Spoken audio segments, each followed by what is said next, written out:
what's up guys? I'm Regina T, and today we're going to be taking a look at my laptop. So I bought the Lenovo Flex 5 a couple of months ago. I did an unboxing for it. So now that I've used it for a few months, I have a couple of things that I like and that I don't like. So let's kind of take a look at it. As you can see, it's actually over here in the corner. I like a lot of the features. I don't use as many as I thought I would, but overall it's not too bad. So the wonderful laptop itself, I am going to turn down the brightness because the brightness is pretty crazy with the webcam. But as you can see, I'm actually running Sam's stream right now. I was watching him this morning. The video quality on the actual screen is absolutely superb. Lenovo did a great job with that. Now, a couple of the things that I'm not okay with is this right here. So the actual pin holder requires taking up a USB slot. It's not the easiest to get out. I did buy the pen with it though, so that was kind of a plus. But with it taking up a USB slot instead of having somewhere to put it, as you can actually see, it takes up a lot more room. So that can become a problem because the power button is right there, the SD stuff, and then the one and only actual USB drive that's left is buried under the pen half the time because I don't want to lose it. On the other side, without me hitting myself in the face, you do have the other ports, the HDMI, the USB, headphone jack, and of course, charging port. So there's not a whole lot of ports going on. I know you could probably use a port extender and you would probably be fine. Now, the other problem I have was the actual pen. Now, it does tend to disconnect way more often than is really acceptable. So with the pen itself, and it's not because my battery is dying or anything like that, that doesn't help. But even when I have brand new batteries and everything is going correctly, it just doesn't stay connected. So you end up having to hit the top and then it brings up the whiteboard and it gets really frustrating when you're in the middle of using Photoshop or Adobe After Effects and you're trying to do something with the pen on it. It just gets really aggravating. And unfortunately, I haven't found a solution. So if you have a solution for that, please, of course, let me know. Now, with it, like I said, the screen quality is great. It's really not that heavy. It looks heavy. The weight on the actual website and some of the ads for it, it does come off like it would be a little bit heavier than the average laptop. It's actually lighter than my old HP. So that was actually a really good thing. With the fact that I can actually fold it into all three modes is super awesome. And I've actually used it a lot. I use it in tablet mode, which is this mode here, where it's completely folded in half. Quite a bit when I'm drawing. This bottom side though, I really wish Lenovo would make like a case or something that would go over this.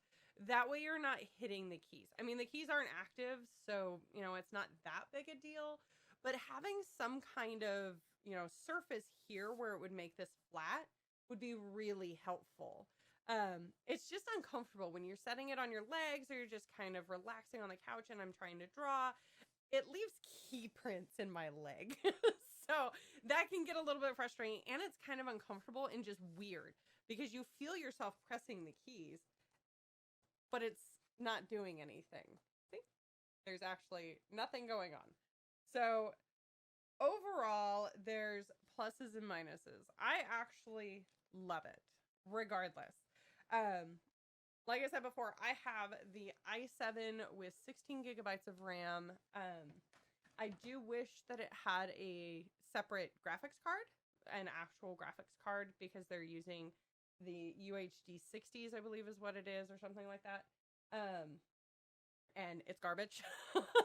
So for things like rendering or if I want to stream on my laptop, I really can't.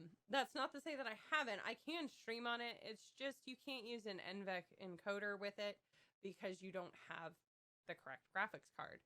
So that tends to cause some issues. The other problems I've kind of run into is a couple of programs get a little bit finicky with it. Some of the Adobe suite definitely doesn't like to always work.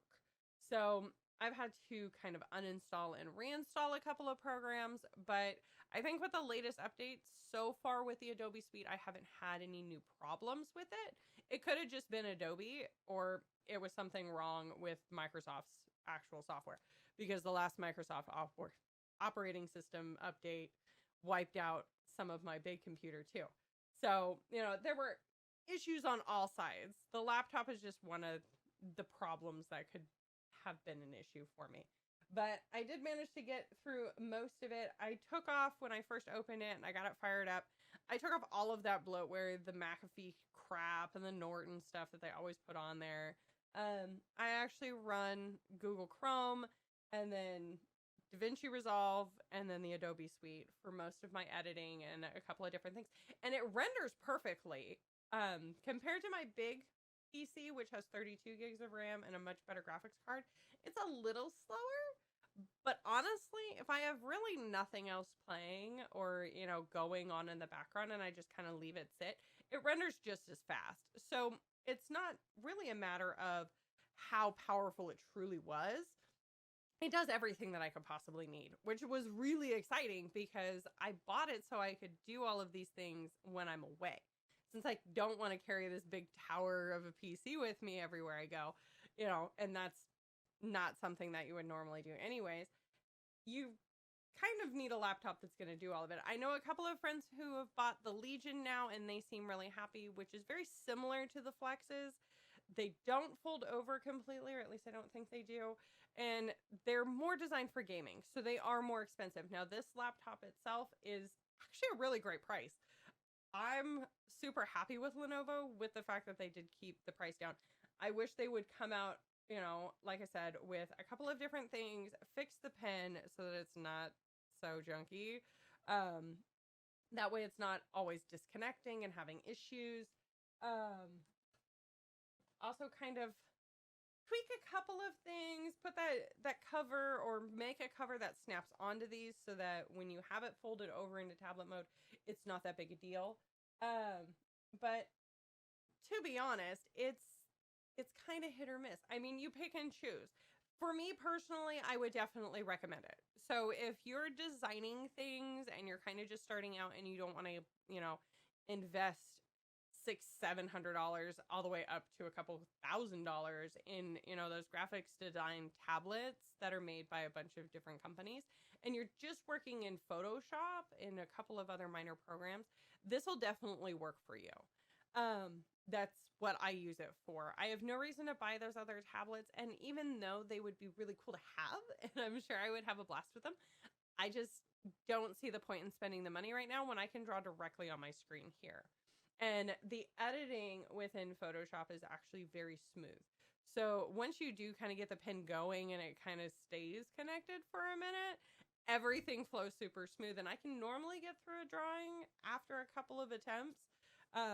But, Control Z is there for a reason and definitely have to use it.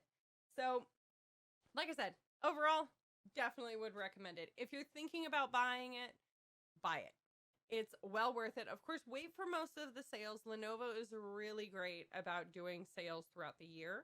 So I would actually get it on sale. I think I only paid less than $800. It was just over $800 with the pen and everything that I ended up getting with it and all the extras. And the other thing that I did get, which I did want to make a kind of side note at, is I did get the extra warranty protection. Now, I ran into a problem where my dog actually ate my charging cord, and they're not easy to find, nor are they really that cheap. So I was super stressed, but I emailed their tech support team and let them know, hey, my charging cable got eaten. Like, what do I need to do? Can I get it replaced and my warranty still be intact or whatever? And she said, yeah, of course, send me a picture of it. And I sent her a picture. She's like, yeah, no, like, that's not going to be able to be fixed. You could probably jerry rig it, but I really don't suggest it. Let me send you a new one. And they did. And I had a brand new charging cable within 48 hours of ordering it. And I live in the middle of nowhere. So the fact that they got it to me so fast was amazing. And the fact that Lenovo did that is beyond belief for me, because most computer companies, even with an extended warranty, they kind of tend to screw you over. So far, my experience with Lenovo, anytime I've had a tech support issue, I've had an issue, going on, I've been able to reach out to them and their tech support team and been like, hey, I have this going on. Can you help me? And they either send me to the right person or they give me the information in order to fix it. And I do have in-home tech support. My wonderful roommate and human is, an IT guy. But, he's not always around. He actually works outside the house. So having Lenovo be able to kind of chat with me and work through it is fantastic. Buy it when you get a chance. Any of the links you do see down below, they're not affiliate links. I generally won't do that. If they are affiliate links, they'll have a little blurb above the top. But if you have questions or, you want to know more about what's going on, definitely catch me Monday, Wednesday, Friday at 2 p.m. Pacific Standard Time on twitch.tv/ReginaT. And I will catch you guys later.